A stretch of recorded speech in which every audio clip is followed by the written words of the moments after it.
Supremo Tribunal Federal acabou com a coisa julgada na área tributária. Olha como a notícia, né, os noticiários têm feito um alarde sobre essa decisão do Supremo. Mas eu quero analisar junto com você algum trecho aqui, um resumo dessa decisão do Supremo, para a gente ver qual é o impacto de fato que isso pode ter nas empresas, principalmente naquelas que se beneficiam de alguma decisão transitada em julgado aí da Justiça. Fica comigo, eu vou compartilhar minha tela e a gente faz uma análise junto para tirar nossas próprias conclusões, vamos dizer assim, né? Vou mostrar para vocês aqui o site do Supremo, que é esse daqui. A decisão que está sendo comentada é essa daqui, ó, o RE 955227, tá bom? Foi julgado agora. E aqui tem, né, ó, a decisão do Tribunal Pleno, dia 8 de fevereiro de 2023. Aqui tem um resumo dessa decisão e o que eu quero destacar é esse item 2. Por quê? Porque o item 1 fala das decisões antes de existir a modalidade, né, a sistemática da repercussão geral. Mas hoje, eu quero falar com vocês aqui do 2, porque as decisões que são julgadas agora, todas, né, entram nessa questão, porque até para análise aí da admissão não do recurso, né? Então, o Supremo hoje, para julgar uma determinada questão, vai analisar se existe uma repercussão geral, ou seja, se aquele assunto que está sendo debatido, se ele não é algo pontual ali só daquelas duas partes que estão litigando, mas se é algo que transcende, né? Que tem ali de fato, o que o nome já fala, uma repercussão geral, tá bom? Então eu vou olhar aqui com você agora, vou ler com você aqui o que diz o resumo dessa decisão, feito pelo próprio Supremo, tá? As decisões proferidas em ação direta ou quando algum dos legitimados, algum partido político, alguém entra com uma ação falando que determinado dispositivo é inconstitucional, daí aquela ação direta, ou em sede de repercussão geral, ou seja, quando duas partes estão litigando, uma delas argumenta alguma inconstitucionalidade, o Supremo, na hora de analisar aquele recurso, fala, opa, realmente aqui tem uma repercussão geral, isso aqui vai impactar muita gente, vamos dizer assim. Resumindo, né?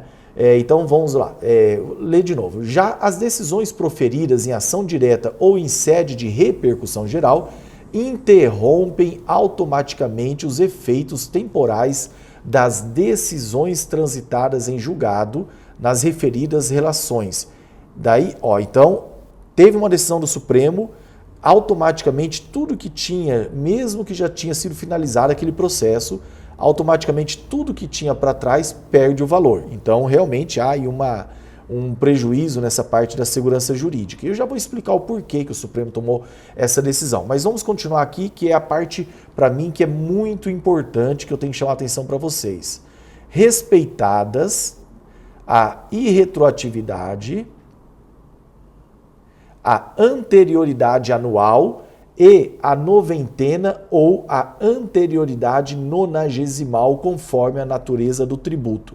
Por que o Supremo teve esse cuidado aqui de fazer essa ressalva? Porque eles entenderam justamente para preservar a segurança jurídica, porque eles entenderam que se uma empresa estava se beneficiando de uma decisão já final, que dizia nessa decisão que determinado tributo é inconstitucional, se essa empresa estava se beneficiando disso, teve até um ministro que disse assim, é como se houvesse uma nova instituição de tributo, é como se um tributo novo nascesse para aquela empresa. Então, já fica afastado, diante disso, aquele risco que é o grande temor dos empresários, de que o fisco vai vir, vai fazer o lançamento dos últimos 5 anos, vai arrebentar a minha empresa, vai quebrar a empresa. Não é assim.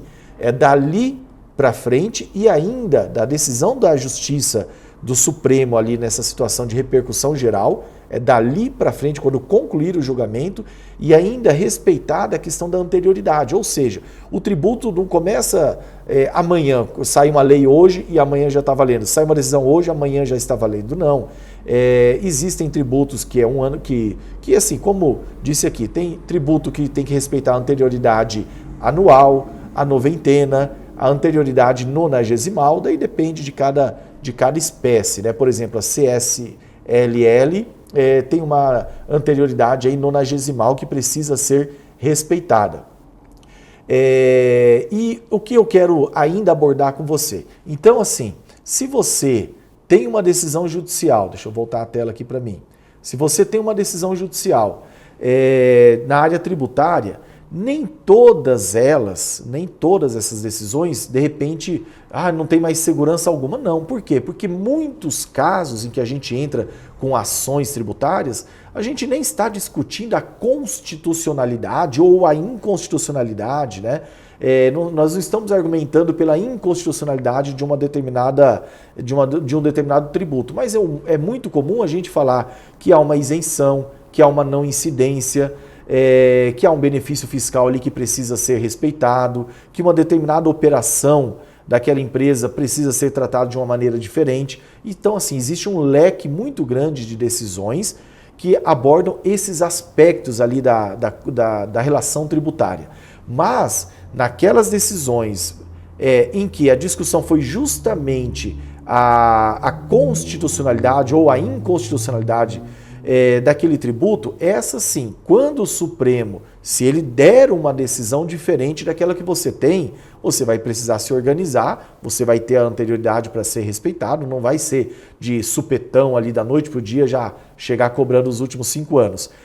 Então vai ter esse respeito sim, tá bom? Vai ter essa tranquilidade, essa segurança jurídica. E daí, assim, foi injusta essa decisão? Depende também essa decisão que o Supremo tomou. Por quê? No caso, inclusive, específico, era uma empresa que, logo depois da Constituição Federal atual, de 88, ela conseguiu uma decisão dizendo que a CSLL era inconstitucional. Foi uma época em que isso ainda não estava pacificado. Só que essa empresa conseguiu, o processo transitou em julgado, acabou e ela se beneficiava disso. Porém, o que aconteceu? Alguns anos depois, o Supremo julgou e disse a situação, o caso, e entendeu que é constitucional, sim, a CSLL, Contribuição Social sobre o Lucro Líquido, que as empresas pagam. E o que acontece? Essa empresa nunca mais assim, voltou a pagar essa contribuição, falando, olha, mas eu tenho uma decisão anterior. E as outras empresas que não tinham essa decisão ficaram ali com esse, vamos falar, esse prejuízo, quebrando a isonomia tributária, afetando até a questão da livre concorrência, porque uma empresa se beneficiou dessa decisão antes e o Supremo depois falou que é constitucional e essa empresa não voltou a pagar. E daí o que acontece? Nesse caso, o Supremo falou, olha, isso não é justo, não pode ser assim. Se a gente disse que é constitucional, tem que valer para todo mundo, tá bom? Então, nesse caso específico, quando a gente analisa o que tinha por trás, a gente fala, olha, o Supremo até tem uma certa razão, apesar de que uma certa razão, com um monte aí de aspas aí, porque a gente tem as ressalvas do quanto que foi afetado essa garantia básica, né, esse princípio fundamental, esse direito fundamental relacionado à segurança jurídica. Tá bom? Então, se você tem uma empresa, não é uma questão assim de se preocupar.